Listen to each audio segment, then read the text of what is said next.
माता कैकेयी ने वचन मांग लिए दशरथ जी से, राम को 14 वर्ष का वनवास और भारत का राज्य। और भगवान राम जब वनवास के लिए गए तो रास्ते में गंगा मैया आई और उसको पार करके जाना था। तो केवट सारे केवट उस दिन जो नाव चलाने वाले थे वो हड़ताल पर थे और एक केवट बैठा, एक ही मला, एक ही केवट वहाँ बैठा हुआ था। उसी को बुलाया गया, पूछा भाई सब तो चले गए, तू क्यों नहीं गया? उसने कहा कि मैं पिछले जन्म में कछुआ था और जैसे आदि ऋषियों का सम्मेलन है ऐसे ही सम्मेलन हो रखा था और उसमें विचार था, मंथन था विचार का कि भगवान का निवास स्थान कहाँ है।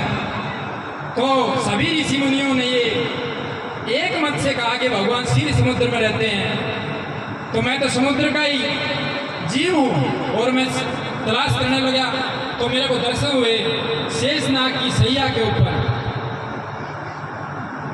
विष्णु भगवान शयन कर रहे हैं, माता लक्ष्मी चरण दबा रही है और शेषनाग जी अपने फण से छाया करके खड़े उनकी सेवादारी कर रहे हैं।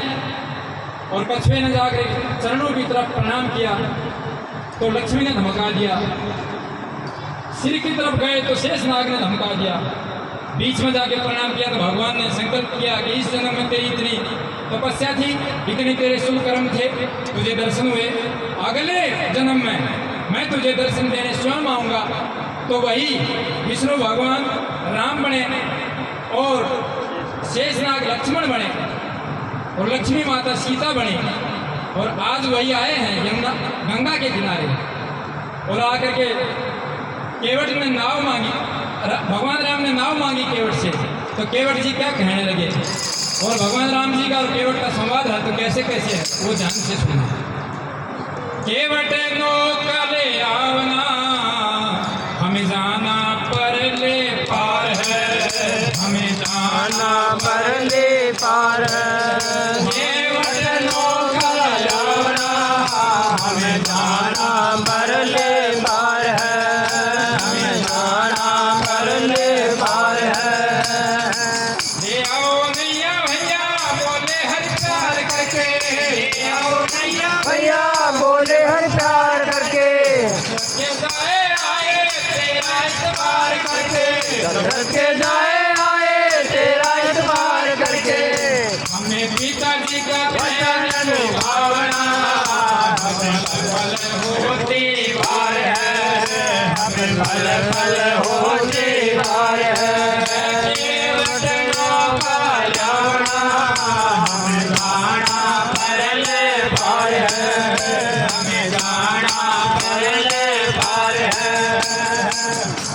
केवट ने संदेह किया, बोले हे भगवान मैं नाव तो ले आऊं लेकिन बोले मेरे को संदेह है आपके चरणों। बोले वो कैसे?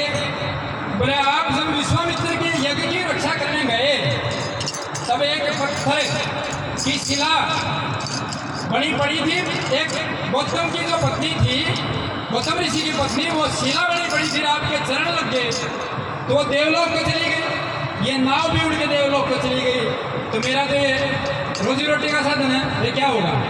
तो भगवान मुस्कुराने लगे, बोले क्या कहा?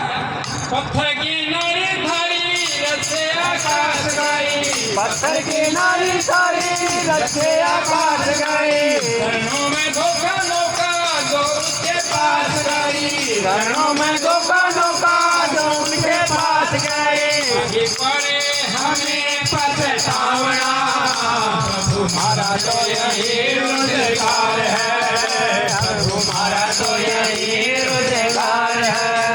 केवट नौका लावना, हमें जाना पर ले पार है, हमें जाना पर ले पार है।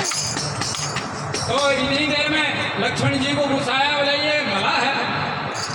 और आजकल भी जो निकृष्ट जो छोटी सोच के लोग हैं वो जाति पाति का बंधन करते हैं। जाति ने पूछो साधु की, पूछ लीजिए ज्ञान, मोह करो तलवार का, पड़ी रहने दो।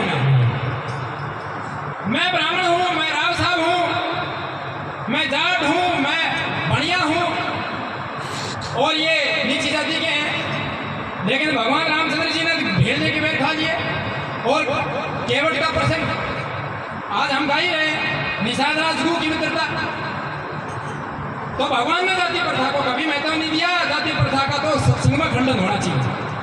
तो लक्ष्मण जी को गुस्सा आ गया, मैं राजपुत्र हूँ, ये मला जाति का आदमी है, अरे ये बकवास कर रहा है। तो बाण की तरफ जैसे हाथ लगाया तो लक्ष्मण जी को रोकते हुए केवट ने कहा, बोला वो बात नहीं है जिस दिन मैं कछुआ था आपने धमका दिया था, आज मैं नहीं मानने वाला।